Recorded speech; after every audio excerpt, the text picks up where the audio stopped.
Allora, non so se può parlarne questo Fulvio Zalzio oppure la segretaria, questione medici di medicina generale. Un altro problema, abbiamo diverse situazioni che ci sono state segnalate dai telespettatori, allora dal fatto che molti medici non intervengono, non fanno a casa il tampone, non vengono, non attivano l'USCA o lo fanno in ritardo, c'è chi va per il pronto soccorso non doveva, insomma succede di tutto, fino ad arrivare al fatto che adesso del vaccino, persone anziane che non hanno la 104, non esulano da tutto questo, semplicemente sono persone molto anziane, non sanno come fare le scale di casa, non sanno come andare, non sanno chi chiamare e il medico dice no, io comunque anche disabile non faccio ancora il vaccino. Insomma, non c'è una grande, non si sentono proprio assistiti da questi medici che nel momento del bisogno, non tutti per fortuna, perché sono quelli bravissimi, per alcuni disertano.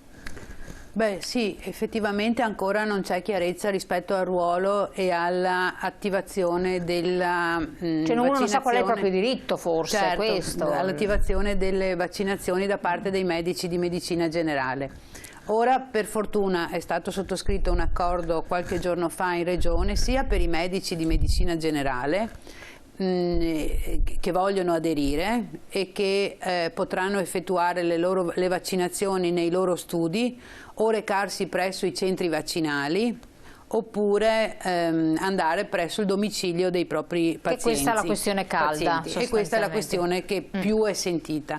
Ma è stato sottoscritto un accordo anche con i medici specializzandi che possono anche loro attivarsi e contattare le ULSS o i centri vaccinali per poter fornire il loro supporto. Quindi diciamo che con fatica, ma insomma si sta tentando di incrementare il numero di persone che possono portare avanti, ampliare il numero delle persone che vengono vaccinate, insomma.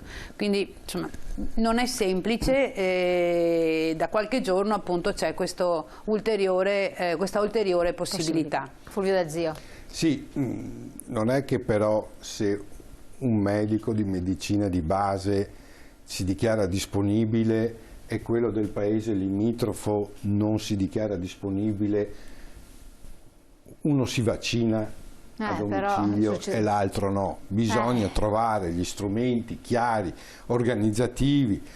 Su questo io credo sia l'ULSS che dovrebbe fare da regia e individuare le figure che possono recarsi nelle abitazioni, perché ripeto, io abito a Mira e il mio medico viene a casa, quello che abita nel comune limitrofo di Dolo non ci va e la persona che ha ma nello stesso comune hai un medico che va, era per semplificare, insomma, per rendere chiaro, e le persone non sanno come comportarsi, ma questo, quando insistiamo sul fatto che non c'è ancora chiarezza, che c'è ancora confusione, non è un pregiudizio nei confronti del Presidente Zaia o di questa maggioranza, sono le testimonianze, il vissuto che le persone, non solo anziane ma anche i familiari, ma anche le persone disabili, ci segnalano. C'è una situazione oggettiva ancora su cui bisogna intervenire e fare chiarezza. Ripeto, il caos non è solo perché ogni regione in Italia fa quello che vuole, insomma, e poi qui c'è tutta la questione legata al Servizio Sanitario Nazionale, che ne abbiamo invece di averne uno, c'è un altro, esatto, c'è tutta una questione che non è il caso di aprire qua, ma qui siamo in una situazione anche che ogni ULSS fa quello che vuole. Ecco, bisogna avere un'omogeneità di comportamenti in tutto il territorio regionale e quindi anche nazionale, se no la situazione e poi si creano le situazioni di questi 330.000 altri, per cui ecco, quindi ci vuole organizzazione e ci vuole trasparenza, proprio perché siamo tutti interessati a che questo piano vaccinale, le vaccinazioni, fermo restando tutto il tema dell'approvvigionamento, si concluda nel più breve tempo possibile, ci vorranno ancora alcuni mesi. Ma nel insomma... frattempo c'è un'altra questione che emerge in tutta la sua evidenza, ci è stata segnalata anche questa da alcuni telespettatori, persone che si ammalano, che afferiscono a struttura ospedaliera o che hanno anziani fragili, sto parlando sempre di anziani fragili, non parlo degli altri più giovani, voi vi occupate di questo, che hanno bisogno di cure, avrebbero dovuto restare in ospedale un po' più tempo, eccetera, vengono mandati a casa. No, la struttura intermedia non c'è, non esiste, non si capisce dove si attiva e a casa si trovano in grossissime difficoltà per le solite ragioni, ancora di più adesso che c'è il Covid, cioè ricevere assistenza è ancora più complessa la cosa. Allora, qui diventa veramente, perché l'anziano che va in ospedale si mette a rischio, rischia tantissimo di tornare a casa col Covid o qualcosa, o comunque non resta il tempo sufficiente perché prima si libera un letto, meglio è, e viene dimesso rapidamente e tra l'altro cosa può fare? Cioè questo fatto della medicina del territorio e dei famosi strutture intermedie adesso diventa veramente una cosa sentitissima. Sì, effettivamente più. È uno dei problemi. Cioè in parallelo, lo so, concomitante, però adesso emerge. No, infatti adesso emerge in maniera più che evidente. Noi abbiamo segnalato più volte alla Regione la necessità di attivare la medicina territoriale.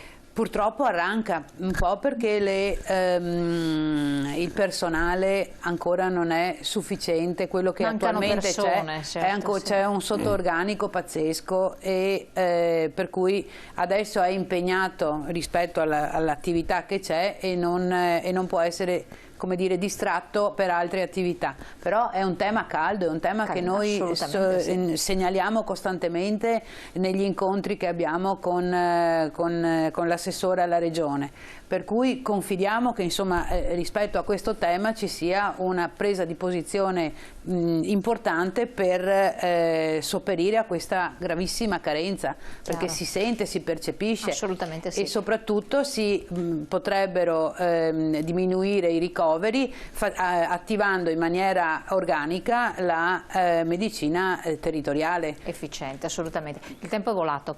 Allora, siamo giunti al termine. Io vi ringrazio di essere stati qui con noi, di essere di supporto. Un altro messaggio, ringrazio i telespettatori, mi scuso se non leggeremo tutti i messaggi, li leggiamo dopo però. Siamo chiusi ancora un paio di mesi, intanto Venezia si parla cinese, l'Italia svenduta, 2 soldi, italiani sempre più senza lavoro. Quando capirete che il diritto alla salute non è l'unico a dover essere tutelato sarà troppo tardi, saremo dei poveri e forse sani, forse, senza lavoro e senza pensione un domani, questo è che si aprono tutti dei versanti pazzeschi. Allora, voi rivolgetevi... Senza salute non c'è nemmeno lavoro e non c'è nemmeno ripresa, quindi la salute è la priorità in questa fase. E lo dice il sindacalista. La battuta in risposta ci stava, ecco, non si poteva chiudere la trasmissione. Allora, detto questo, torneremo a parlare anche di questi temi. Voi, se avete bisogno di supporto, consulenza, anche di aiuto per capire come muovervi, spostarvi eccetera, chiamate le sedi dello SPCGL, chiamate anche per una consulenza sulla vostra pensione, prenotando telefonicamente l'appuntamento, non potete andare lì a bomba, comunque sono sempre disponibili nei diversi campi, nei diversi ambiti. Detto questo, ringrazio ancora i nostri ospiti. Grazie a lei. Grazie a lei. E a voi invece telespettatori ci vediamo naturalmente prestissimo con un altro appuntamento, altri approfondimenti. Le puntate sono tutte sul web, sul nostro nuovo sito www.gruppotv7.com.